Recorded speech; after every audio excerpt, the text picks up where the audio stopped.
ဆီယာမတယောက်ဟာကျောင်းသားလေးတွေဆွဲထားတဲ့ကားပုံတွေကိုကြည့်ပြီးဘသူမိသားစုကအချမ်းသာဆုံးလဲဆိုတာကိုဆုံးဖြတ်လေးရှိပါတယ်တန်မိုးကြီးကားပုံတွေကိုမြင်ရင်တော့မောက်မာတဲ့အမူအရာနဲ့ဘေးဖယ်ထားတဲ့သူပါမကြခင်မှာပဲသူမဟာအတန်းထဲမှာဈေးကြီးဆုံးစိန်ခံကားပုံတစ်ပုံကိုတတိထားမိသွားပါတယ်အဲ့ဒီပုံကိုဆွဲတဲ့ကျောင်းသူလေးဟာတထေးကြီးရဲ့သမီးဖြစ်မယ်လို့သူမတွေးမိသွားပြီးတထေးကတော့ဖြစ်ချင်တဲ့ရည်ရွယ်ချက်နဲ့အဲ့ဒီကလေးမလေးရဲ့ဖခင်စီကိုရှင်သမီးလေးရဲ့ပုံဆွဲပြိုင်ပွဲကပုံဟာစုရတယ်ဆိုပြီးအစပြုကစားပို့လိုက်ပါတယ်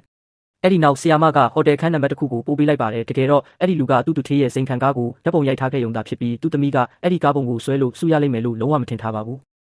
သူကစုသွားယူကိုဟိုတယ်ကိုရောက်လာတဲ့အခါမှာတော့ဆီယာမကရရှိတဲ့စုဟာသူမကိုယ်တိုင်ပဲလို့ပြောပါတယ်2 နာရီလောက်ကြာပြီးနောက်မှာတော့အဲ့ဒီလူဟာသူ့ရဲ့အစင်တန်းတရုတ်မှန်ပေါ်သွားမှကြောက်လို့ပြန်ဖို့ပြင်းတဲ့အချိန်မှာကားတော့ကမတော်တဆပြုတ်ကျသွားပါတယ်တန်မိုးနဲ့တဲ့ကားတစ်စိတ်ကိုမြင်လိုက်ရတဲ့အခါမှာတော့ဆီယာမကတုံ့လုံသွားပြီးရှင်ကတထေးကြီးလားလို့မေးပါတယ်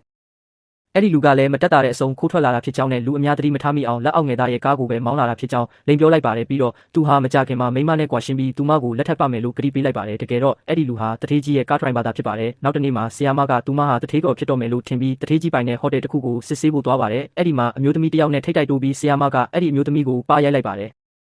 အဲ့ဒီနောက်မှာအဲ့ဒီအမျိုးသမီးဟာသူမရဲ့တငယ်ချင်းဟောင်းဖြစ်နေမှသိသွားပါတယ်အဲ့ဒီတငယ်ချင်းကသူမဒီကိုဘာလာလောက်တာလဲလို့မေးတဲ့အခါဆီယာမကသူမဟာတထေးကြော်ဖြစ်တော့မှဖြစ်ကြောင်းနဲ့ဒီမှာရှိသမျှအရာအလုံးကသူမပိုင်ဖြစ်တော့မှလို့ပြန်ပြောပါတယ်အဲ့ဒီအမျိုးသမီးကနင့်ကိုဒီမှာမကြိုဆိုဘူးလို့ပြန်ပြောလိုက်တဲ့အတွက်ဆီယာမဟာဒေါသထွက်ပြီးသူမကိုရေကန်နဲ့တွန်းချလိုက်ပါတယ်အဲ့ဒီအမျိုးသမီးကတထေးကြီးဟာသူမရဲ့ခင်မုန်းဖြစ်တယ်လို့ပြောပေမဲ့ဆီယာမကမယုံပါဘူးကံကောင်းစွာနဲ့ဟိုတယ်မန်နေဂျာရောက်လာပြီးအမျိုးသမီးကိုကယ်တင်လိုက်မှဆီယာမဟာအဲ့ဒီအမျိုးသမီးကတကယ်သူထေးကတော့မသိသွားပါတယ်ဒါပေမဲ့သူမကမကြောက်တဲ့အပြင်အဲ့ဒီအမျိုးသမီးရဲ့ခင်ပွန်းဟာမင်းညကသူမနဲ့အတူရှိခဲ့တာလို့ကြွားလုံးထုတ်လိုက်ပါသေးတယ်တထေးကတော့ကဒေါသထွက်ပြီးဆီယာမကိုအပြင်ဘက်မောင်းထုတ်ခိုင်းလိုက်ပါတယ်အိမ်ပြန်ရောက်တဲ့အခါတထေးကတော့ကသူမရဲ့ခင်ပွန်းကိုဆီယာမအကြောင်းမေးပါတယ်